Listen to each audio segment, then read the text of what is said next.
paciente chega realmente para nós no consultório, o que fazemos? A gente começa com a anamnese e com a conceitualização de caso. A gente vai recolher informações importantes sobre o nosso paciente e nós vamos descobrir quais os métodos preferidos de processamento de informação criativa. Para isso, as primeiras 3 obras são fundamentais e requer que a gente esteja observando e avaliando constantemente. Então, existem 4 variáveis que a gente precisa observar nessas 3 primeiras obras dos nossos pacientes. A primeira vai ser em relação ao material e o recurso que o paciente vai preferir. Então, vamos supor, o paciente fala que gosta de pintura e ele faz uma pintura já na primeira sessão. E aí chega na outra sessão ou numa terceira sessão, ele escolhe novamente a pintura. Bom, você observa aquilo, olha, ele prefere a pintura, ele poderia ter escolhido escultura, ele poderia ter ido desenhar, ele poderia ter feito uma colagem, mas ele escolheu a pintura.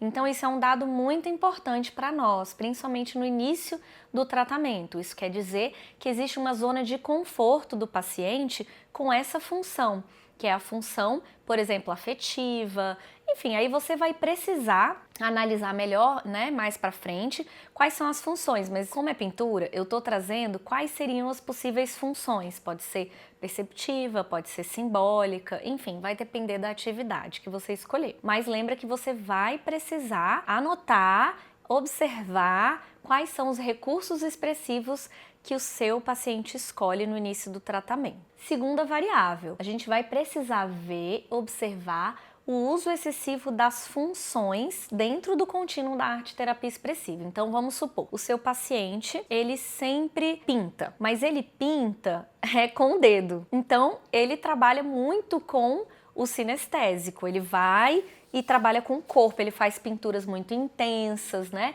Então ele vai muito para o nível sinestésico, é uma função que ele fica confortável.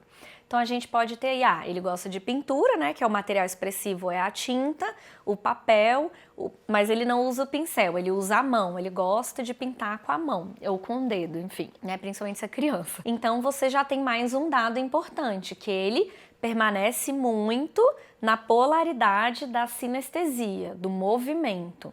Isso também é um dado importante que você vai anotar. Terceiro, se existe uma subutilização de alguma das funções do contínuo da arte-terapia expressiva, né? Por exemplo, essa pessoa que gosta de pintar, ela pinta com as mãos, mas ela nunca gosta de falar. Ela não vai pro cognitivo, ela não conversa, ela não fala, ela só consegue ficar ali naquela sinestesia, naquela sensorialidade com o material da pintura. Isso é muito comum em alguns pacientes autistas ou pacientes que têm alguma condição mesmo de neurodivergência ou alguma condição, por exemplo, é PCD, e a pessoa ela tem muita dificuldade de mudar para outros níveis. Então é muito importante que a gente observe e anote no nosso protocolo aonde existe uma subutilização, aonde na polaridade ali do protocolo essa pessoa não vai, ela não chega, né? Eu dei o exemplo do cognitivo, mas pode ser também que essa pessoa, né, esse paciente fictício, ele não consiga simbolizar. Então ele pinta, mas ele não consegue correlacionar o que ele está expressando com a própria vida dele ou com o mundo interior dele. Ele não consegue organizar no universo simbólico e dar sentido para aquilo que ele está fazendo. Tá? Isso é muito comum, inclusive. Nós temos aí também a nossa 4ª variável, que é quando existe um bloqueio em uma das funções. Então a pessoa tá lá no sinestésico, tá pintando, pinta com as mãos, mas ela nunca no protocolo, nunca na sessão, ela vai passar, por exemplo, pelo perceptivo. Ela nunca vai conseguir se ater apenas à forma que ela está fazendo. Ela tem muita gestualidade. Ela não está se importando se está bonito, ou se tem uma composição, ou se está organizado, que cor combina com outra cor. Então, se isso está muito bloqueado na pessoa, a gente pode dizer que tem uma função bloqueada, certo? E aí a gente vai precisar dar um jeito ao longo do processo, ao longo do tratamento, para que ela passe por essa função, né? Então a gente poderia sugerir, nesse exemplo fictício, que ela fizesse, por exemplo, um trabalho com aquele Tangram, né, que é somente formas, ou que ela fizesse um trabalho com colagem, que ela vai precisar organizar as formas, ou então sugerir, olha, eu quero que você faça um desenho realista, em que você vai ter que observar as formas, você vai ter que observar um objeto e vai ter que passar isso para o papel, né, formas geométricas. Isso tudo pode ajudar a pessoa a explorar um pouco mais esse nível, né? Essa função aí da percepção, por exemplo, tá? Os comentários dos nossos pacientes também vão fornecer muitas pistas diagnósticas. A gente vai precisar estar atento, atenta a tudo aquilo que é falado e o que não é falado, tá? O silêncio também é um dado muito importante pra gente. Então, nós temos aí, por exemplo, a qualidade da fala, né? Se a pessoa fala alto, se ela fala baixo, se ela sussurra, se ela não consegue falar, se ela se sente pressionada para falar, se ela fala lento, se ela fala rápido, né? Isso tudo é um dado muito importante. Uma terceira característica que deve ser observada é o nível de lógica do discurso do paciente. Então, é um discurso bizarro? É um discurso que tem lógica? Ele tá com os significantes, aquilo que ele fala muito solto. Isso tudo é muito importante para a gente entender como é o funcionamento cognitivo desse paciente, como que ele se relaciona com aquilo que ele produz, né? Tem muito paciente, por exemplo, que eu peço para desenhar ou para fazer, né, alguma atividade, e ele vai, faz a atividade e não consegue elaborar aquilo, ou então tem falas muito soltas, né, que não condiz com aquilo que a gente está fazendo no momento.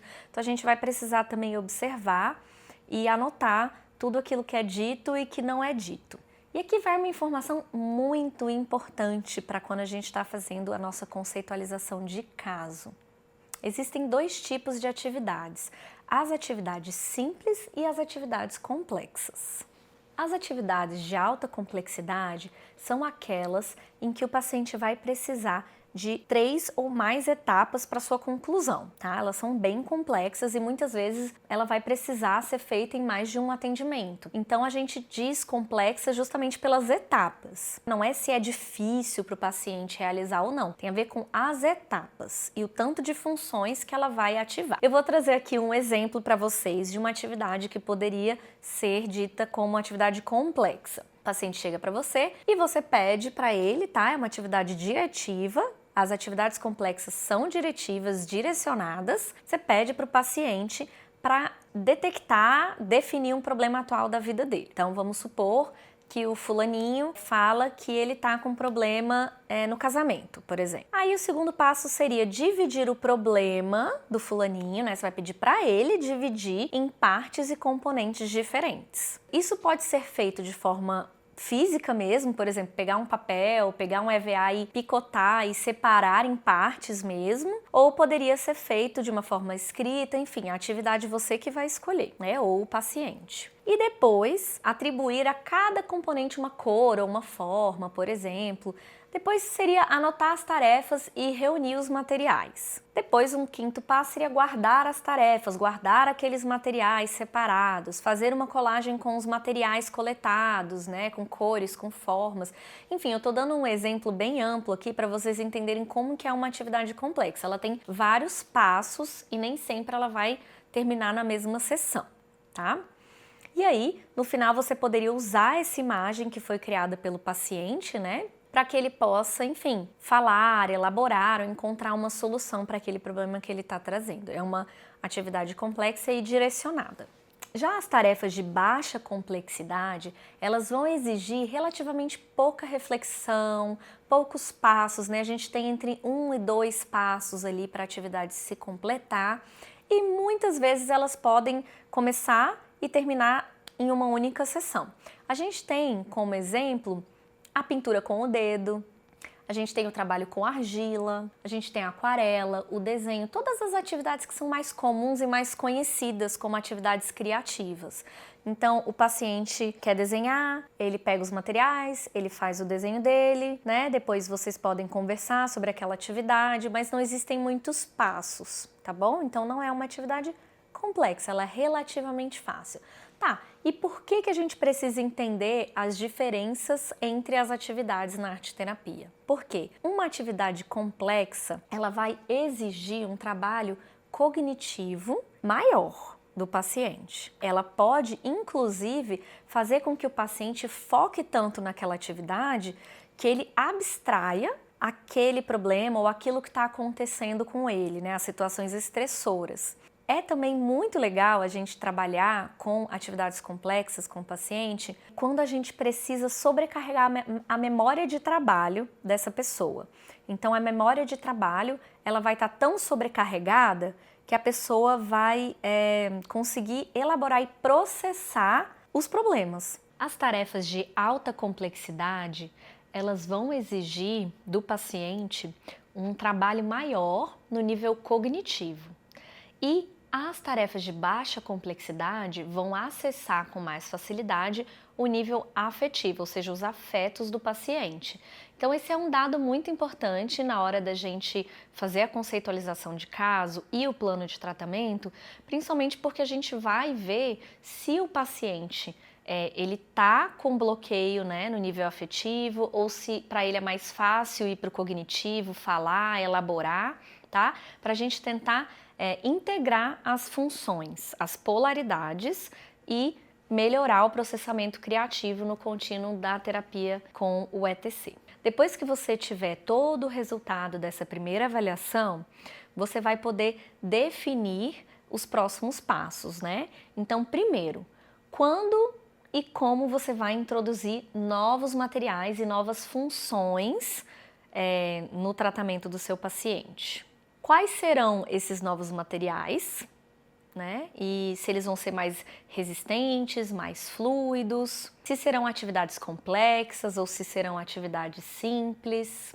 Eu tenho um PDF completo com o questionário inicial que você pode fazer para o seu paciente, com informações extras sobre o ETC. Tenho também um modelo do contínuo em PDF e você pode baixar todo esse material aqui no módulo 0 do curso, na aula Material de Apoio.